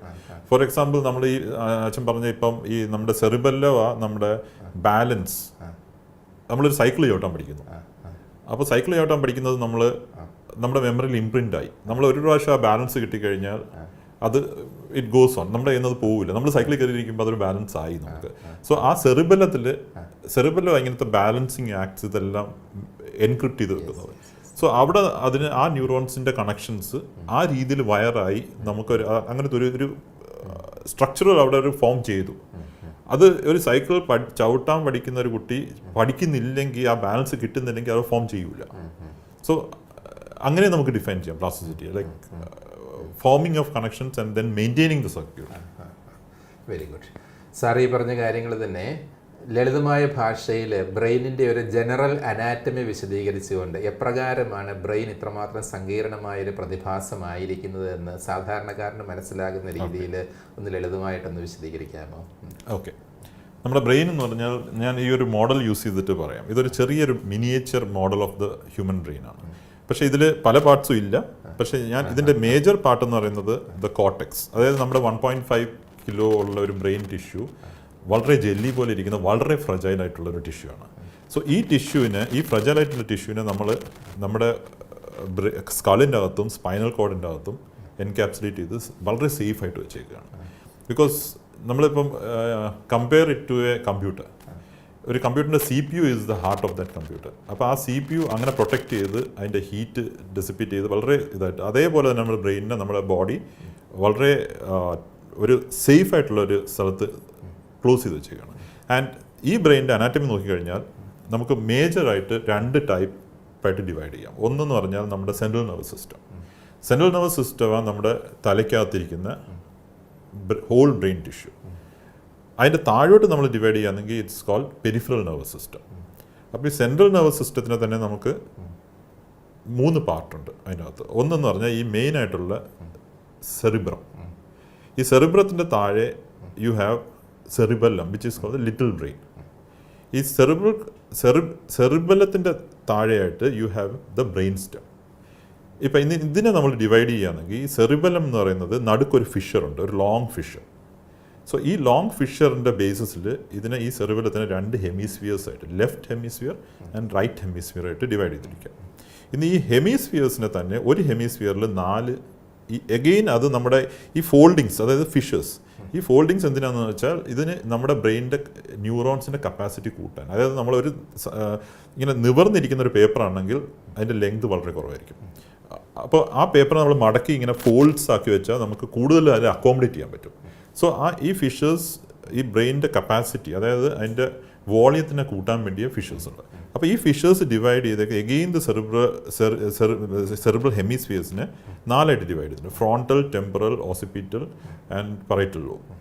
സോ ഈ 2 ഹെമിസ്ഫിയേഴ്സും ഓൾമോസ്റ്റ് ഐഡൻറ്റിക്കലാണ്. പക്ഷേ ഈ ഐഡൻറ്റിക്കലായിട്ടിരിക്കുന്ന ഈ 2 ലോബ്സും does 2 different function, totally different functions. Again ഇത് നമ്മൾ നോക്കുകയാണെങ്കിൽ, നമ്മൾ കോർട്ടെക്സിനെ നോക്കുകയാണെങ്കിൽ ഈ റൈറ്റും ലെഫ്റ്റും ഉണ്ട്. എപ്പോഴും നമ്മുടെ ലെഫ്റ്റ് സൈഡ് നമ്മുടെ ബോഡിയുടെ റൈറ്റ് സൈഡിനെ കൺട്രോൾ ചെയ്യുന്നത്, നമ്മുടെ റൈറ്റ് ഹെമിസ്ഫിയർ ബോഡിയുടെ ലെഫ്റ്റ് സൈഡിനെ കൺട്രോൾ ചെയ്യുന്നത്. സോ സപ്പോസ് ഒരാളിന് ഒരു ലെഫ്റ്റ് സൈഡിൽ ഒരു ഇഞ്ചുറി വന്നു കഴിഞ്ഞാൽ your right side will be paralysed. So it's അപ്പുറം. ഇനി ഇതിൻ്റെ ഫങ്ഷൻസ് നോക്കിക്കഴിഞ്ഞാൽ എപ്പോഴും നമ്മുടെ ജനറലി ഒരു 90% ഓഫ് പോപ്പുലേഷനിൽ ഈ ലെഫ്റ്റ് ഹെമിസ്ഫിയർ എന്ന് പറയുന്നത് നമ്മുടെ ലാംഗ്വേജ്, കമ്പ്യൂട്ടേഷൻ സ്കിൽ, നമ്മളൊരു മാത്സ് അല്ലെങ്കിൽ ഒരു അർത്തമെറ്റിക് കാൽക്കുലേഷൻസ് ചെയ്യുന്ന അങ്ങനത്തെ സ്കിൽസ് എല്ലാം നമ്മൾ ഡെവലപ്പ് ചെയ്യുന്ന ലെഫ്റ്റ് സൈഡ് ഓഫ് ദ ബ്രെയിനിൻ്റെ. ഇനി റൈറ്റ് സൈഡ് പലർക്കും പല രീതിയിലാണ് ഡെവലപ്പ് ചെയ്യുന്നത്. Because these are the region for ഇങ്ങനെ മ്യൂസിക്കൽ, അതായത് ഇൻസ്ട്രുമെൻറ്റ് വായിക്കാനുള്ളതും അങ്ങനത്തെ ചില സ്കിൽസ് അത് എല്ലാവർക്കും കിട്ടില്ല. സോ ആ type of skills are developed on the controlled by the right side of the hemisphere. So നമ്മുടെ ജനറൽ ഫങ്ഷൻസ് എല്ലാം നമ്മൾ ഡോമിനൻ്റ് ആയിട്ട് നമ്മുടെ ലെഫ്റ്റ് ഹെമിസ്ഫിയറെ കൺട്രോൾ ചെയ്യുന്നത്. So the left hemisphere almost controls everything. So ഇത് കോർട്ടെക്സ്. ഇനി കോർട്ടെക്സിൻ്റെ അകത്ത് നോക്കിക്കഴിഞ്ഞാൽ യു ഹാവ് ഹിപ്പോ ക്യാമ്പസ് എന്ന് പറഞ്ഞ റീജിയൻ ഉണ്ട്. സോ ആ Hippo campus is actually the seat for long term memory. So memory, ഈ റീജിയനാണ് നമ്മുടെ പല ബോഡിയുടെ കമ്പ്യൂട്ടേഷണൽ ഫങ്ഷൻസ് എല്ലാം ചെയ്തുകൊണ്ടിരിക്കുന്നത്. ഇനി ഇതിൻ്റെ താഴെയായിട്ട് നമുക്ക് ഇത് ഈ മോഡലിൽ കാണാൻ പറ്റില്ല, പക്ഷേ ഇവിടെയായിട്ട് നമുക്കൊരു സെറിബെല്ലം എന്ന് പറഞ്ഞൊരു ഓർഗൻ ഉണ്ട്, ഒരു part of the brain. So cerebellum എന്ന് പറയുന്നത് it's called a little brain. Because ഈ ലിറ്റിൽ ബ്രെയിൻ കൺട്രോൾസ് പല activities of the body. For example, ഞാൻ നേരത്തെ പറഞ്ഞ പോലെ ഈ സൈക്കിൾ ചവിട്ടുന്ന സ്കിൽസ്, സോ അങ്ങനത്തെ പല ഫങ്ഷൻസും, അല്ലെ നമ്മുടെ balancing, this is controlled by the cerebellum. ഇനി സെറിബെല്ലത്തിൻ്റെ താഴെ you have brain stem. Brain stem is very important because അതാ നമ്മുടെ ബോഡിയുടെ ഇൻവോളണ്ടറി ആയിട്ടുള്ള ഫങ്ഷൻസ് ചെയ്യുന്നത്. നമ്മുടെ ഇൻവോളണ്ടറി എന്ന് പറഞ്ഞാൽ നമ്മുടെ ഹാർട്ട് റേറ്റ്, നമ്മുടെ ഡൈജസ്റ്റീവ് സിസ്റ്റം, അതെല്ലാം നമ്മുടെ ഫങ്ഷൻ ചെയ്യുന്നുണ്ട്, പക്ഷെ നമ്മൾ അറിയുന്നില്ല. സോ അങ്ങനത്തെ ഇൻവോളണ്ടറി ഫങ്ഷൻസിനെ കൺട്രോൾ ചെയ്യുന്ന റീജിയനായി ബ്രെയിൻ സ്റ്റെം. സോ ഇത് മൊത്തമായിട്ട് ജനറൽ ബ്രെയിൻ. സോ ഇന്ന് ഈ ജനറൽ ബ്രെയിനിലേക്ക് പല രീതിയിൽ നിന്നും ഇൻപുട്സ് വരുന്നുണ്ട്. ഫോർ എക്സാമ്പിൾ, നമ്മുടെ കണ്ണിൻ്റെ റെറ്റിന എന്ന് പറയുന്നത് പാർട്ട് ഓഫ് ദ ബ്രെയിനാണ്. അതായത് ഒരു 7 ടൈപ്പ് ന്യൂറോൺസ് അവിടെ ലൈറ്റ് റിസീവ് ചെയ്യാനും ക്യാപ്ചർ ചെയ്തിട്ട് ബ്രെയിനിലേക്ക് എത്തിക്കാനും ടൈപ്പ് ഓഫ് ന്യൂറോൺസ് ആ റെറ്റിന. ആ റെറ്റിനയിൽ നിന്ന് ആ റെറ്റിനൽ ഗാംഗ്ലിയൻ സെൽസിൻ്റെ ആക്സോൺസ് ഓപ്റ്റിക് നെർവായിട്ട് വന്ന് ബ്രെയിനിലേക്ക് എൻ്റർ ചെയ്യും. So those are inputs. ഇനി this is the central nervous system. ഇനി നമ്മുടെ പെരിഫറൽ നെർവസ് സിസ്റ്റം എന്ന് പറഞ്ഞു കഴിഞ്ഞാൽ ഈ ബ്രെയിൻ സ്റ്റെമ്മിൽ നിന്ന് 12 ക്രേനിയൽ നെർവ്സ് വരുന്നുണ്ട്. ആ ക്രേനിയൽ നെർവ്സാണ് നമ്മുടെ പല ഇൻവോളണ്ടറി ഫങ്ഷൻസിനെ കൺട്രോൾ ചെയ്യുന്നത്. അത് കഴിഞ്ഞിട്ട് you have a spinal cord. ആ സ്പൈനൽ കോഡാണ് നമ്മുടെ സ്പൈനിൻ്റെ അകത്ത് ഉള്ളത്. അതിൽ നിന്ന് യു ഹാവ് സ്പൈനൽ നെർവ്സ്. ഈ സ്പൈനൽ നെർവ്സ് നമ്മുടെ മോട്ടോർ ആക്ടിവിറ്റീസ് കൺട്രോൾ ചെയ്യുന്നത്.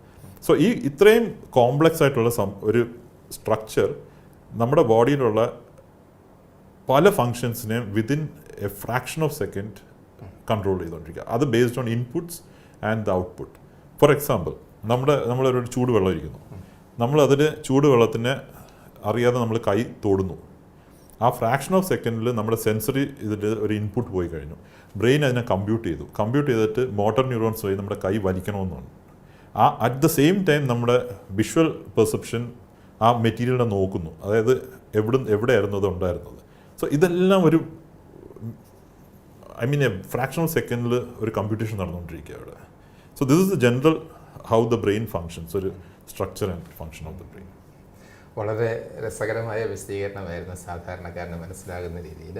ഞാനൊരു കാര്യം ശ്രദ്ധിച്ചു, ലെഫ്റ്റ് ഹെമിസ്ഫിയർ റൈറ്റ് ഹെമിസ്ഫിയർ ഡിവിഷനെ പറ്റി സാറ് സംസാരിച്ചുവല്ലോ. ഐൻസ്റ്റൈൻ ഇങ്ങനെ പ്രതിപാദിച്ചിട്ടുണ്ട്, if I were not a physicist I would have been a musician എന്ന് പറയുന്നത്. ജീനിയസ് എന്ന് പറയുന്നത് ശാസ്ത്രീയതയും കാവ്യാത്മകതയും ഒരുപോലെ സമന്വയിപ്പിക്കുന്ന പ്രതിഭയാണ്. ഞാൻ സാറിൻ്റെ ലാബിൽ ഇവിടെ വന്നപ്പോൾ ഇവിടെ ഒരു ഓർഗൻ കണ്ടു ചോദിച്ചു, ഇവിടെ സാറ് ഓർഗൻ വായിക്കുമോ എന്ന് പറഞ്ഞു. സാറ് പറഞ്ഞു മടുക്കുമ്പോൾ സാറും സാറിൻ്റെ ടീമും ഒക്കെ അത് വായിക്കും. ഞാൻ വായിക്കാറില്ല, എനിക്ക് മ്യൂസിക്കൽ ബ്രെയിൻ ഡെവലപ്പ് ചെയ്തിട്ടില്ല. May be my students.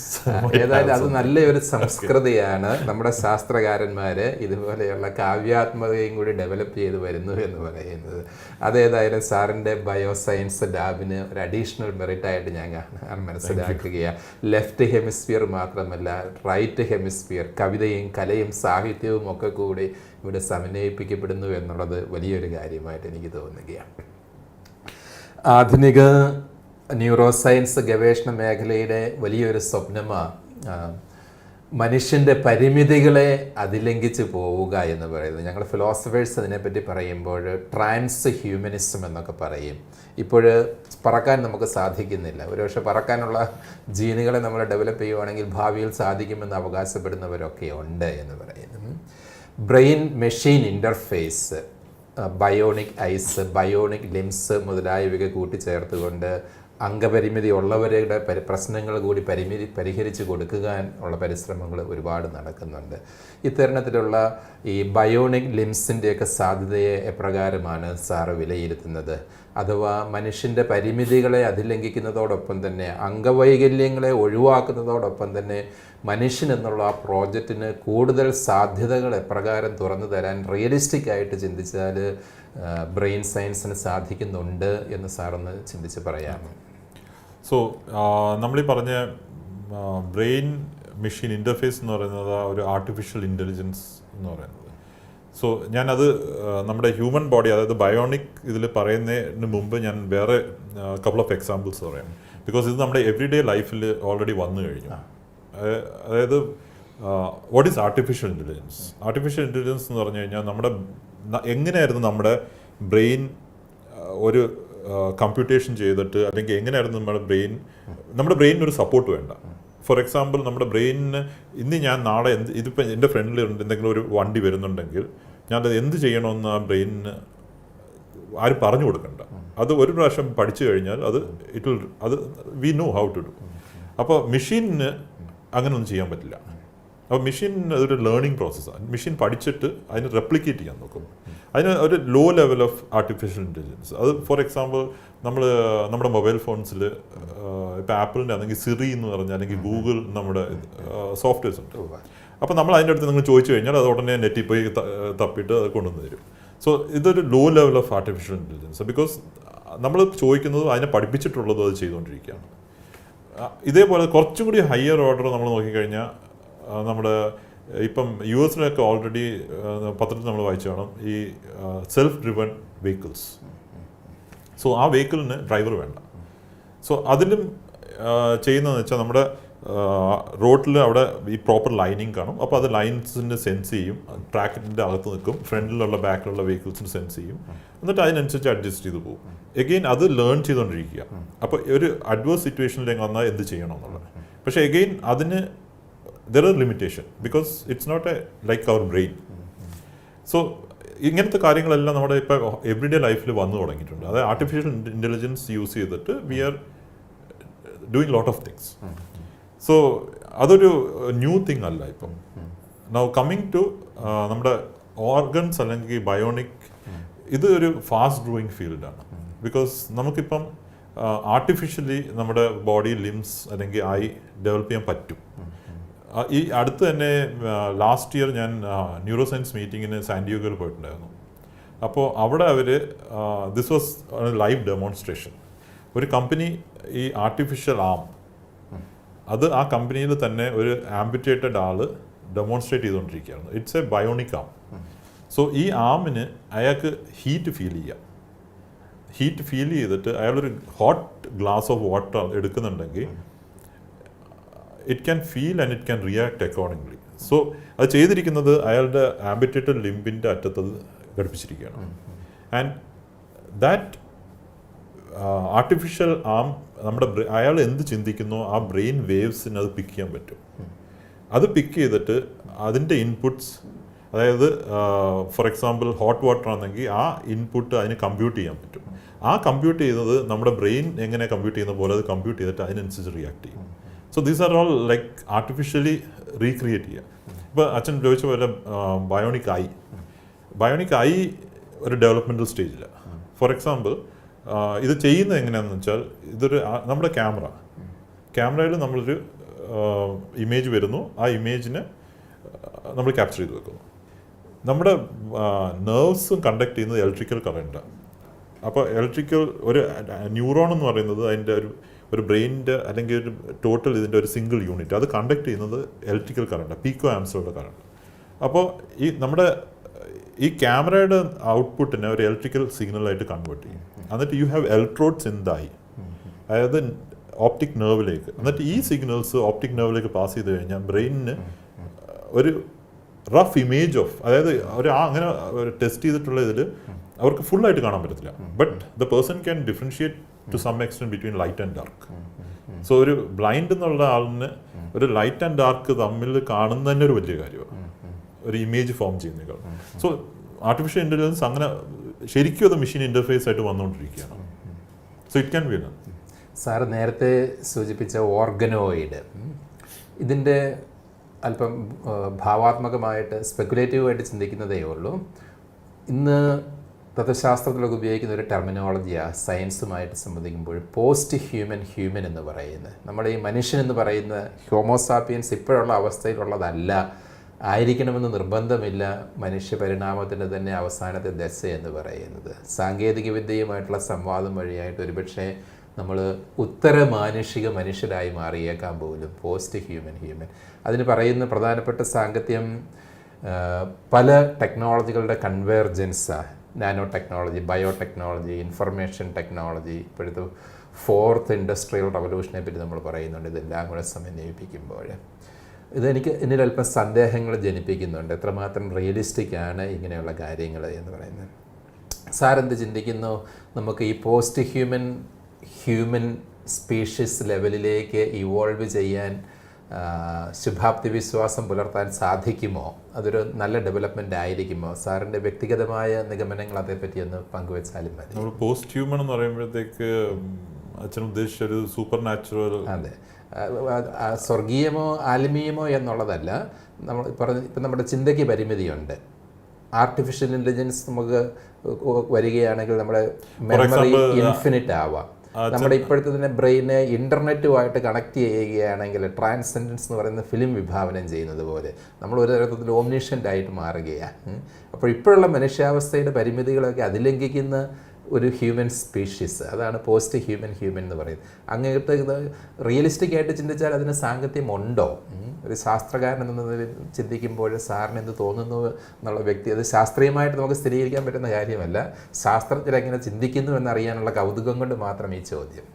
So ഇതിൽ അച്ഛൻ ചോദിച്ച പോലെ പോസിറ്റീവ് നെഗറ്റീവ് ആസ്പെക്റ്റിലും പറയാം. അതായത് ഒരു എത്തിക്കൽ പോയിന്റിൽ പറയുകയാണെങ്കിൽ എത്തിക്കൽ ഇതിൽ നമ്മളൊരു സയൻറ്റിഫിക് ഡിസ്കവറി നല്ല യൂസിന് യൂസ് ചെയ്താൽ it can be for better. But if you putting it for വേറൊരു നെഗറ്റീവ് സൈഡിൽ നോക്കിക്കഴിഞ്ഞാൽ it can be use for example cloning. ഇപ്പം നമ്മുടെ മനുഷ്യനെ ക്ലോൺ ചെയ്യാന്ന് പറഞ്ഞാൽ ഇറ്റ്സ് അൺഎത്തിക്കൽ. പക്ഷേ നമ്മൾ വേറെ രീതിയിൽ ക്ലോണിങ്ങിന് ആപ്ലിക്കേഷൻ നോക്കിക്കഴിഞ്ഞാൽ there are lot of positive use. പക്ഷേ നമ്മളൊരു ആർട്ടിഫിഷ്യലി ഒരാളിനെ സൃഷ്ടിച്ചെടുക്കുന്നത് ഈസ് അൺഎത്തിക്കൽ. ബട്ട് ചിലവർക്ക് അത് എത്തിക്കലായിട്ട് തോന്നിയേക്കാം. But generally population considers unethical. So it depends. So it's A very complicated thing. സാറിൻ്റെ വ്യക്തിഗതമായ അഭിപ്രായങ്ങൾ അറിയുന്നതിന് വേണ്ടിയുള്ള ഒരു ചോദ്യമാണ്. മാക്സ് ബേൺ എന്ന് പറയുന്ന ക്വാണ്ടം ഫിസിസിസ്റ്റ്, അദ്ദേഹത്തിൻ്റെ പരീക്ഷണശാലയിൽ പ്രവേശിക്കുമ്പോൾ അദ്ദേഹത്തിൻ്റെ വിശ്വാസത്തിൻ്റെ കവാടങ്ങളൊക്കെ അടച്ചിടുകയാണ് പതിവ് എന്ന് പറയുന്നു. ഇത് പല ശാസ്ത്രജ്ഞരും അഭിമുഖീകരിക്കുന്നൊരു പ്രശ്നമാണ്. പലപ്പോഴും പരമ്പരാഗത മതാത്മക അല്ലെങ്കിൽ തത്വശാസ്ത്രപരമായ കാഴ്ചപ്പാടുകളുമായിട്ട് സമരസപ്പെടുന്നവയായിരിക്കില്ല അവർ അഭിമുഖീകരിക്കുന്ന ശാസ്ത്രത്തിൻ്റെ ഗവേഷണ മേഖലകൾ എന്ന് പറയുന്നത്. അത്തരണത്തിൽ സാർ എന്തെങ്കിലും രീതിയിലുള്ള പൂരകത്വം കണ്ടുമുട്ടുന്നുണ്ടോ, അതോ സാറിന് കൂടുതൽ പ്രതിസന്ധിയാണോ ഈ മേഖലയിൽ അറിയപ്പെടുന്നത്? പ്രത്യേകിച്ച് വിശ്വാസത്തിൻ്റെയൊക്കെ ആധികാരികത അറിയാൻ വേണ്ടി സമകാലിക മനുഷ്യർ അന്വേഷിക്കുന്നത് ശാസ്ത്രത്തിൻ്റെ ഭാഷയെയാണ്. ശാസ്ത്രമത സംവാദത്തിന് തന്നെ വിവിധ മാതൃകകളുണ്ട്. കോൺഫ്ലിക്റ്റ് ആണെന്ന് ചിലർ പറയും. രണ്ടും തമ്മിൽ ഒരിക്കലും സമരസപ്പെടുകയില്ല, ശത്രുക്കളാണ് എന്ന് പറയും. ചിലർ പറയും രണ്ടും രണ്ട് വഴിക്ക് പോകേണ്ടവയാണ്, ഇൻഡിപെൻഡൻറ്റ് മോഡൽ എന്ന് പറയുന്നു. വേറൊരു പക്ഷം ഡയലോഗ് മോഡലിന് വേണ്ടി നിൽക്കുന്നു, അല്ലെങ്കിൽ കോംപ്ലിമെൻറ്റാരിറ്റി മോഡലിന് വേണ്ടി നിൽക്കുന്നു. സാറ് ഈ മേഖലയിൽ ഒറിജിനൽ ഗവേഷണം നടത്തുന്നയാളാണ്, സയൻറ്റിസ്റ്റ് എന്ന നിലയിൽ എന്ന് പറയും. ഈ രീതിയിലുള്ള എന്തെങ്കിലും ആശയപരമായ സംഘർഷങ്ങൾ സാറിന് വ്യക്തിപരമായിട്ട് തോന്നിയിട്ടുണ്ടോ? അത് പ്രേക്ഷകരുമായിട്ട് പങ്കുവയ്ക്കുവാൻ ആഗ്രഹിക്കുന്നുവോ? അച്ഛനെ ചോദിച്ചത് ഒരു വളരെ ഡിഫിക്കൽട്ടായിട്ടുള്ളൊരു ക്വസ്റ്റ്യൻ. ബിക്കോസ് നമുക്ക് സോൾ എന്ന് പറയുന്നത്, ഒരു ബോഡിയുടെ സോൾ, അത് സയൻറ്റിഫിക്കലി ഡിഫൈൻ ചെയ്യാൻ ബുദ്ധിമുട്ടാണ്. സോ ഞാനിപ്പോൾ ബ്രെയിനിനെ പറ്റി പറഞ്ഞു. പക്ഷേ ബ്രെയിൻ പല ആക്ടിവിറ്റീസും ചെയ്ത് ഇൻറ്റിഗ്രേറ്റ് ചെയ്ത് ഒരു മൈൻഡ് അല്ലെങ്കിൽ ഒരു നമ്മുടെ ബോഡിയെ കൺട്രോൾ ചെയ്യുന്നു. ബട്ട് ഈ സോൾ എന്ന് പറയുന്ന where does it exist? So അതൊരാളുടെ വിശ്വാസമാണ്. ഫോർ എക്സാമ്പിൾ, ഞാനിപ്പോൾ ഒരു സോൾ ഉണ്ടെന്ന് വിശ്വസിക്കുന്നു, പക്ഷേ സയൻറ്റിഫിക്കലി എനിക്കത് ഡിഫിക്കൽട്ട് പ്രൂവ് ചെയ്യുക സോൾ എങ്ങനെ ഇരിക്കുന്നു. ബിക്കോസ് എനിക്കൊരു കെമിക്കൽ റിയാക്ഷൻ വഴി ബ്രെയിൻ എങ്ങനെ ഫങ്ഷൻ ചെയ്യുമെന്ന് പറയാൻ പറ്റും. പക്ഷേ അത് ഫങ്ഷൻ ചെയ്തിട്ട് what is that soul? So that is purely ഒരാളിൻ്റെ വിശ്വാസവും ഒരു എങ്ങനെ അതിനെ കാണുന്നു ഒന്ന് അങ്ങനെ ഡിഫൈൻ ചെയ്യാൻ പറ്റുള്ളൂ. സോ ഇതൊരു ബിഗ് ക്വസ്റ്റ്യനാണ്. സോ ബിക്കോസ് എൻ്റെ റിസർച്ച് ഇപ്പോൾ ഞാൻ ചെയ്തു കഴിഞ്ഞാൽ ഈ സോളിനെ എങ്ങനെ ഡിഫൈൻ ചെയ്യാൻ പറ്റും? That is not in my hand. So there is some supernatural power. So I would put it that. അതായത് ഞാൻ മനസ്സിലാക്കുന്നത്, സോ അത് അച്ഛൻ്റെ ആ ഡെഫിനേഷൻ, 3 ഡെഫിനേഷനിൽ ഇതിൽ ഫിറ്റ് ആവുമെന്ന് എനിക്ക് കറക്റ്റ് അറിഞ്ഞൂടാ. അതായത് ന്യൂറോ സയൻസ് മേഖലയിൽ ഇന്നൊരു മെഗാലുമേനിയാക്ക് ക്ലെയിം ഉണ്ട്. ഈവൻ സോള് വരെ നമുക്ക് ന്യൂറോളജിക്കലി കംപ്ലീറ്റ്ലി ഡിഫൈൻ ചെയ്യാൻ സാധിക്കുമെന്ന് പറയുന്നത്. ഒരുതരം ന്യൂറൽ റിഡക്ഷനിസം. ഞാനെന്ന് പറയുന്നത് ഒന്നുമല്ല, ഒരു set of pack of neurons മാത്രമാണെന്ന് ഫ്രാൻസിസ് ക്രിക്കിനെ പോലെയുള്ള എത്തീയിസ്റ്റിക്കലി മൈൻഡഡ് ആയിട്ടുള്ള ന്യൂറോ സയൻറ്റിസ്റ്റുകൾ ക്ലെയിം ചെയ്യുന്നുണ്ട് എന്നുള്ളത്. അത് പക്ഷേ ഒരു ന്യൂനപക്ഷത്തിൻ്റെ മാത്രം അഭിപ്രായ. സാറിൻ്റെ വിചിന്തനത്തിൽ ഞാൻ മനസ്സിലാക്കുന്നത് ആ രീതിയിലുള്ള ഒരു ന്യൂനീകരിക്കപ്പെട്ട സമീപനം നമുക്ക് ന്യൂറോ സയൻസിൽ നിന്ന് ആവുക എന്നുള്ളത് ബുദ്ധിമുട്ടാണ് എന്നുള്ളതാണ്. ശാസ്ത്രത്തിൽ ഒരു പക്ഷേ പൂർണ്ണമായിട്ടും സ്വാംശീകരിക്കാൻ സാധിക്കാത്ത ഘടകങ്ങൾ, അതിലും സങ്കീർണത മനുഷ്യാവസ്ഥയ്ക്കുണ്ട് എന്ന് സാറ് ചിന്തിക്കുന്നുവെന്നാണ്. സോളിനെ ഡിഫൈൻ ചെയ്യാൻ നമുക്കത് സയന്റിഫിക്കലി ഡിഫൈൻ ചെയ്യാൻ ബുദ്ധിമുട്ടാണ്. നമുക്കൊരു കെമിക്കൽ, ഈ അച്ഛൻ പറഞ്ഞ പോലെ കുറേ ന്യൂറോൺസിൻ്റെ ഒരു ഗ്രൂപ്പ്, അതെനിക്ക് അത് കമ്പ്യൂട്ട് ചെയ്യുന്നു. ബട്ട് അത് നമുക്ക് ഡിഫൈൻ ചെയ്യാൻ പറ്റും. ബട്ട് അതിൻ്റെ അകത്തിരിക്കുന്ന ഓരോ പേഴ്സൻ്റെ ആ ഒരു ഐ ഡോണ്ട് നോ അതിന് സോളിനെ എങ്ങനെ ഡിഫൈൻ ചെയ്യാം. So that is totally a different thing. Science എപ്പോഴും അനലിറ്റിക്കൽ മെത്തേഡാണ് ഉപയോഗിക്കുന്നത്, പാർട്ടുകളുമായിട്ട് ഡീൽ ചെയ്യുന്നത്. പക്ഷേ ഫിലോസഫിയുടെ ഒരു ഉൾക്കാഴ്ചയാണിത്, whole is always more than the part എന്ന് പറയുന്നത്. പെറുക്കി വെച്ചതുകൊണ്ട് മാത്രം പൂർണ്ണമാകുന്നില്ല എന്നുള്ള സാർ ആ ചിന്താഗതി പങ്കുവയ്ക്കുന്നതായിട്ടാണ് ഞാൻ മനസ്സിലാക്കുന്നത്. സന്തോഷം സാറേ. മിറർ ന്യൂറോൺസ്, സയൻസിൻ്റെ മേഖലയിലേക്ക് നമുക്ക് കടന്നു വരാം. അതായത് എനിക്ക് വേദനിക്കുമ്പോൾ അതേ വേദന സാറും ഫീൽ ചെയ്യുന്ന ആ രീതിയിൽ നമ്മുടെ ബ്രെയിൻ പ്രോഗ്രാം ചെയ്യപ്പെട്ടിരിക്കുന്നു എന്നുള്ളതാണ് മിറർ ന്യൂറോണിൻ്റെ ഒരു ഉൾക്കാഴ്ച എന്ന് ഞാൻ മനസ്സിലാക്കുന്നത്. അതിൻ്റെ ശാസ്ത്രീയമായ വശമൊന്ന് വിശദീകരിക്കാമോ? ഓക്കെ. മിറർ ന്യൂറോൺസ് ആക്ച്വലി ആദ്യം നമ്മൾ ഇതിൽ ഡിസ്കവർ ചെയ്ത പ്രൈമേറ്റ്സിൽ നോക്കുമ്പോൾ അത്, ഫോർ എക്സാമ്പിൾ, ഒരു പ്രൈമേറ്റിന് ഒരു കാര്യം മിമിക് ചെയ്യാൻ പറ്റും. അതിന് നമ്മളിങ്ങനെ എന്തെങ്കിലും ഒരു ഗെസ്റ്റർ കാണിച്ചത് അങ്ങനെ തന്നെ റിപ്ലൈ ചെയ്യും. But those are involuntary. പക്ഷേ ഹ്യൂമൻസ് അത് we don't know whether that involuntary ആണോ, വെദർ അതിനും അത് എംപത്തി ഫീൽ ചെയ്യുന്നുണ്ടോ. പക്ഷേ ഹ്യൂമൻസ് ഇറ്റ്സ് വെരി എവിഡൻറ്റ്. അതായത് ഹ്യൂമനിൽ ഒരാൾക്ക് അച്ഛൻ പറഞ്ഞ പോലെ ഒരു പെയിൻ ഫീൽ ചെയ്യുന്നെങ്കിൽ that we feel something for it. So there is some kind of a neural activity. അതായത് ദർ ആർ അത് വേറൊരു രീതിയിൽ ഡിഫൈൻ ചെയ്താൽ there is some kind of a neural connections and activity going on which brings about that change in you. പക്ഷെ അത് again it's a debated field. അത് പല സയൻറ്റിസ്റ്റും പറയുന്നത് that such neurons exist, but there are also theories that such neurons do not exist. So that is actually a feeling and a rewiring of neurons to understand the other side of something. So ഇതിന് related ആയിട്ട് that what is that doctor Ramachandran. So അതിൽ കുറേ phantoms in the brain. So again that is a very good book where he has done a lot of research. So I really don't understand much about it, but it's a phenomena that's happening due to something that is going on within you. And chemically, if you define, there is some kind of neurons that are getting activated. അത് activate ആയിട്ട് അത് ഒരു chemical reactions നമ്മുടെ ബോഡിയിൽ ഉണ്ടാക്കുന്നു. So നമ്മുടെ connections form ചെയ്യും. So that is why we feel empathy and we feel the pain. അതായത് പരിണാമത്തെ പൊതുവേ സർവൈവൽ ഓഫ് ദ ഫിറ്റസ്റ്റ്, ഒരു ക്രൂരതയുടെ നിയമം, അതിജീവനം എന്ന് പറയുന്നത് മറ്റൊന്നിനെ നശിപ്പിച്ചിട്ട് മുന്നോട്ട് പോകാനുള്ള പരിശ്രമമാണെന്നുള്ള ഒരു വ്യാഖ്യാനമുണ്ടായിരുന്നു ഡാർവിൻ്റെ പരിണാമ സിദ്ധാന്തത്തെ. അതുകൊണ്ടാണ് റിച്ചാർഡ് ഡോക്കിൻസിൻ്റെ സെൽഫിഷ് ജീൻ എന്നുള്ള പുസ്തകത്തിൻ്റെ ടൈറ്റിൽ തന്നെ വരുന്നത്, ജീനുകൾ അങ്ങേയറ്റം സ്വാർത്ഥമതികളാണ് എന്ന് പറയും. ഒരുപക്ഷെ രാമചന്ദ്രനും കൂട്ടരും വിഭാവനം ചെയ്യുന്നതനുസരിച്ച് ഇവിടെ നമ്മൾ കാണുന്നത് ഒരു പാരഡൈം ഷിഫ്റ്റാണ്. അൾട്രൂയിസം കൂടി, പരക്ഷേമകാംക്ഷ കൂടി ജനിതകത്തിലുണ്ട് എന്നുള്ള ഒരു ഉൾക്കാഴ്ചയാണ് ഇതിന് ലഭിക്കുന്നത്. ആ രീതിയിൽ നമ്മുടെ ജ്ഞാനത്തെ കോംപ്ലിമെൻറ്റ് ചെയ്യുന്നത് എന്തെങ്കിലും ന്യൂറോ സയൻസിൽ മിറർ ന്യൂറോൺ സാർ അതിൻ്റെ ശാസ്ത്രീയമായ വശം പറഞ്ഞ് സ്ഥിരീകരിക്കപ്പെടാനിരിക്കുന്നതേ ഉള്ളൂ. എന്നിരുന്നു കഴിഞ്ഞ് എനിക്കല്പം ശുഭാപ്തി വിശ്വാസം തോന്നുന്നു. കാരണം നമ്മളാരും തമ്മിലടിക്കുന്നതിന് വേണ്ടിയല്ല പരിണാമം നമ്മളെ കൊണ്ടുവന്നിരിക്കുന്നത്, അതിനേക്കാൾ ഉപരി സഹവർത്തിത്വത്തിലേക്കാണ് എന്ന് തോന്നുന്നു.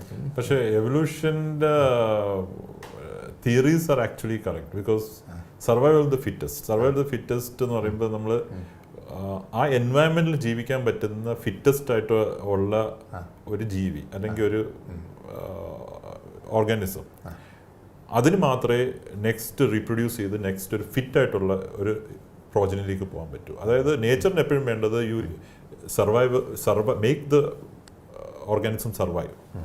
So when you look at that, അങ്ങനത്തെ ഒരു കോൺസെപ്റ്റ് നോക്കിക്കഴിഞ്ഞാൽ it's always Darwin's theory is correct because you need the survival of the fittest. Then അച്ഛൻ പറഞ്ഞ പോലെ the other side is a emotional and a empathetical side which has to be combined with it. So it's again debatable അത് നമ്മുടെ ജീനിൽ ഉണ്ടോ എന്നുള്ളത്. So nature wants the fittest to survive. അത് നേച്ചറിൻ്റെ ഒരു ഇതാണ്. അല്പം വ്യത്യസ്തമായൊരു മേഖലയിൽ നിന്നാണ് നമ്മൾ ബ്രെയിനിനെ പറ്റി പറയുന്ന കോംപ്ലക്സിറ്റികൾ പലതും ഇൻഫ്രാ ഹ്യൂമൻ ബീയിങ്സിലും അതിൻ്റെ മിനിയേച്ചർ ഫോംസ് നമുക്ക് കണ്ടെത്താൻ സാധിക്കുമെന്നൊരു ചിന്താഗതി ഉണ്ടല്ലോ. ബാക്ടീരിയോളജിസ്റ്റുകൾ പറയും simplest cells of the most complex lessons to teachers എന്ന് പറയുന്നത്. ആ രീതിയിൽ സാർ എന്തെങ്കിലും ഗവേഷണം നടത്തിയിട്ടുണ്ടോ അല്ലെങ്കിൽ അതുമായിട്ട് പരിചയപ്പെട്ടിട്ടുണ്ടോ? മനുഷ്യൻ്റെ സമുന്നതമായ ഭാവങ്ങൾ വരെ സ്നേഹിക്കാനുള്ള കഴിവ്, സർഗാത്മകത, ഒരിടത്ത് പറഞ്ഞ ബോധം പോലും മനുഷ്യേതര ബീയിങ്ങുകളിലും ഉണ്ട് എന്നുള്ള ഒരു ചെറിയ കാരണം മനുഷ്യൻ്റെ മസ്തിഷ്കം തന്നെ ഇവല്യൂഷണറിൽ ഇവോൾവ് ചെയ്ത് വന്നിരിക്കുന്നതല്ല. ബ്രെയിൻ്റെ ഘടന പ്രൈമേറ്റുകളുമായിട്ട് നമ്മൾ വലിയൊരു അളവ് വരെ ഷെയർ ചെയ്യുന്നുണ്ടല്ലോ. അതുകൊണ്ട് ഈ മേഖലയിലുള്ള സ്വഭാവ സവിശേഷതകൾ ഇതര മനുഷ്യേതര ബീയിങ്ങുകൾ നമ്മൾ കാണുന്നതിൽ തെറ്റുണ്ടോ? സ്പെക്കുലേറ്റീവ് ക്വസ്റ്റ്യൻ ആണെന്ന് എനിക്കറിയാം. പക്ഷേ എനിക്ക് അങ്ങനെ 100% അതിന് പറയാൻ പറ്റൂല. പക്ഷെ എന്നാലും നമ്മൾ എവല്യൂഷൻ വഴിയായി ബ്രെയിൻ ഡെവലപ്പ് ചെയ്തിട്ട് പല ഇമോഷൻസിനെയും കൂടി ഉൾക്കൊള്ളാൻ പറ്റിയിട്ടുള്ള ഹ്യൂമൻസിൽ. പക്ഷേ if you look at lower ഓർഗാനിസത്തിലും there is miniature brains. Miniature brain for example C elegans എന്നൊരു വേം ഉണ്ട്. ആ വേമിന് പല എക്സ്പീരിയൻസിനും ബിഹേവിയർ എക്സ്പീരിയൻസിനും യൂസ് ചെയ്യും. അതിലാകെ 2 ന്യൂറോൺസ് ഗാംഗ്ലിയൻ ന്യൂറോൺ. ബട്ട് അതിനും ബിഹേവിയർ നമുക്ക് അതിൻ്റെ ടെസ്റ്റ് ചെയ്യാൻ പറ്റും, അതിൻ്റെ റിഫ്ലെക്സ് ഇൻപുട്സ് ടെസ്റ്റ് ചെയ്യാൻ പറ്റും. So how is that happening? But probably it doesn't have emotions. So I don't know how to answer. That's a very complex question. 2016 Hong Kong based സയൻറ്റിസ്റ്റുകൾ develop ചെയ്ത Sophia എന്നും pronounce ചെയ്യാറുണ്ട് robot. അതിൻ്റെ പ്രകടനം വളരെ പോപ്പുലറായിരുന്നു. ലോകമെമ്പാടുമുള്ള മീഡിയ അതിനെ വളരെ പ്രാധാന്യത്തോടെ തന്നെ കവർ ചെയ്യുകയുണ്ടായി. ഒരുപക്ഷെ നാളത്തെ കൃത്രിമ ബുദ്ധിയുടെയും റോബോട്ടിക്സിൻ്റെയും ഒക്കെ ഒരു സാധ്യതയുടെ ആവിഷ്കാരമായിട്ട് സൊഫയയെ കുറിച്ച് പറയാറുണ്ട്. അതിനെതിരെ ഒത്തിരി വിമർശനങ്ങളുമുണ്ട്. ഇത് വല്ലാതെ ഹൈപ്ഡ് ആയിട്ടുള്ള ഒരു പ്രസൻറ്റേഷനാണ് എന്ന് പറയുന്നത്. ഈ പറഞ്ഞ കൃത്രിമ റോബോട്ടിൻ്റെ ശരിയായ അച്ചീവ്മെൻ്റ് എന്താണ് ശാസ്ത്രം അതിലൂടെ കൈവരിച്ചിരിക്കുന്നത് എന്ന് അല്പമായിട്ടൊന്ന് വിശദീകരിക്കാമോ? സോ ബേസിക്കലി സോഫിയ എന്ന് പറഞ്ഞ റോബോട്ടിൽ അതിന് ഒരു ആർട്ടിഫിഷ്യൽ ഇൻ്റലിജൻസ്, അതിൻ്റെ ലെവൽ ഓഫ് ആർട്ടിഫിഷ്യൽ ഇൻ്റലിജൻസ് കുറച്ചും കൂടി ഒരു ഹയർ ലെവലിൽ പോയിട്ടുണ്ട്. ഹയർ ലെവൽ എന്ന് പറഞ്ഞു കഴിഞ്ഞാൽ അതിന് സെൽഫായിട്ട് നെക്സ്റ്റ് ലെവലിൽ ലേൺ ചെയ്തിട്ട് എങ്ങനെ ബിഹേവ് ചെയ്യാൻ പറ്റും. സോ ദാറ്റ് ആർട്ടിഫിഷ്യൽ ഇൻ്റലിജൻസിൻ്റെ ലെവൽ ഹയർ ആയതുകൊണ്ട് it can do multiple functions. ഇനി അതിൻ്റെ ആംസ് മൂവ് ചെയ്യുന്നതും ഇതെല്ലാം നമ്മുടെ ഒരു ഓൾറെഡി ഒരു ബയോണിക് ആമിൻ്റെ മോഡലിലുള്ളതിനെ എല്ലാത്തിനെയും കൂടി ഇൻറ്റിഗ്രേറ്റ് ചെയ്തിട്ട് അതിനെ ഒരു കംപ്ലീറ്റ് റോബോട്ടിക് സിസ്റ്റം ആക്കിയിരിക്കുകയാണ്. So with artificial very high level of artificial intelligence. So അതാണ് ഈ സോഫിയ എന്ന് പറയുന്നത്. കേരളത്തിൻ്റെ ശാസ്ത്ര ലോകത്തിന് തീർത്തും അഭിമാന ഭാജനം തന്നെയാണ് Rajiv Gandhi centre for biotechnology. ഇവിടുത്തെ ന്യൂറോ സ്റ്റെംസെൽ ബയോടെക്നോളജി സെൻറ്റർ തീർച്ചയായും അത്തരണത്തിൽ പ്രത്യേകം പരാമർശിക്കപ്പെടേണ്ട ഒരു കേന്ദ്രം തന്നെയാണ് എന്ന് തോന്നുന്നു. ഇപ്പോൾ ജാക്സൺ സാറുമായിട്ട് സംവദിച്ചതിൽ നിന്ന് നമ്മൾ മനസ്സിലാക്കുകയായിരുന്നു, ഗഹനമായ വിഷയങ്ങളെ ബ്രെയിൻ സയൻസിനെ മനസ്സിലാക്കാൻ വളരെ ബുദ്ധിമുട്ടുള്ള മേഖലയാണ് ന്യൂറോ സയൻസിൻ്റെ മേഖലകൾ. എന്നാൽ സരളമായ ഭാഷയിൽ ഏറ്റവും ലളിതമായ രീതിയിൽ സാധാരണക്കാരന് മനസ്സിലാകുന്ന രീതിയിൽ ഈ ഗഹനമായ വിഷയങ്ങളെയൊക്കെ ജാക്സൺ സാർ നമുക്ക് പറഞ്ഞു തരികയായിരുന്നു. എന്നാൽ പല ശാസ്ത്രജ്ഞന്മാർക്കുമുള്ള പരിമിതിയെ കൂടി ജാക്സൺ സാറ് അതിലംഘിക്കുന്നതായിട്ട് നമ്മൾ മനസ്സിലാക്കുകയായിരുന്നു. വെറും ശാസ്ത്രജ്ഞാനത്തിൽ മാത്രം ഒതുങ്ങുന്നതല്ല, വിഷയാന്തരമായ ഉൾക്കാഴ്ചകൾ ഒത്തിരി ജാക്സൺ സാറ് കൈവരിച്ചിരിക്കുന്നത് നമ്മൾ ഇന്ന് നടത്തിയ ഇൻ്റർവ്യൂവിൽ നിന്ന് മനസ്സിലാക്കുകയായിരുന്നു. പ്രിയ ബഹുമാനപ്പെട്ട ജാക്സൺ സാറെ, ഷാലോമിൻ്റെ പ്രേക്ഷകർക്ക് വേണ്ടി, ഈ ഇൻ്റർവ്യൂവിൻ്റെ വായനക്കാർക്ക് വേണ്ടി ഈ ഗഹനമായ മസ്തിഷ്ക ശാസ്ത്ര ഗവേഷണ മേഖലയിലെ പുതിയ കാഴ്ചപ്പാടുകളെയും വിജ്ഞാനത്തെയും മുഴുവനും ലളിതമായ ഭാഷയിൽ പരിചയപ്പെടുത്തി തന്നതിന് ഒത്തിരി നന്ദി. സാറിൻ്റെ വ്യക്തിഗതമായ നിഗമനങ്ങളും സന്ദേഹങ്ങളും തുറന്നു പങ്കുവച്ചതിന് ഹൃദയപൂർവ്വം നന്ദി അറിയിക്കുന്നു. സാറ് ഇവിടെ നടത്തിക്കൊണ്ടിരിക്കുന്ന ഈ ഗവേഷണം വഴിയായിട്ട് മാനവരാശിക്ക് തന്നെ ഒത്തിരി നന്മ സംസിദ്ധമാകട്ടെ എന്ന് ആശംസിക്കുകയാണ്. സാറിൻ്റെ ശാസ്ത്രരംഗത്തെ സംഭാവനകളും കൈവെപ്പുകളുമെല്ലാം തീർത്തും ഒത്തിരി പേർക്ക് വഴികാട്ടിയായി തീരുമാറാകട്ടെ. ഒത്തിരി മനസ്സുകൾക്ക്, അന്വേഷിക്കുന്ന മനസ്സുകൾക്ക് അർത്ഥം പ്രദാനം ചെയ്യുന്നവയാകട്ടെ. ശാസ്ത്രത്തിൽ താല്പര്യമുള്ളവർക്ക് ഒത്തിരി ആശ്വാസം പ്രദാനം ചെയ്യുന്നതാകട്ടെ എന്ന് ആശംസിക്കുകയും ചെയ്യുന്നു. ജാക്സൺ സാറിന് ഹൃദയപൂർവ്വം നന്ദി അറിയിക്കുന്നു.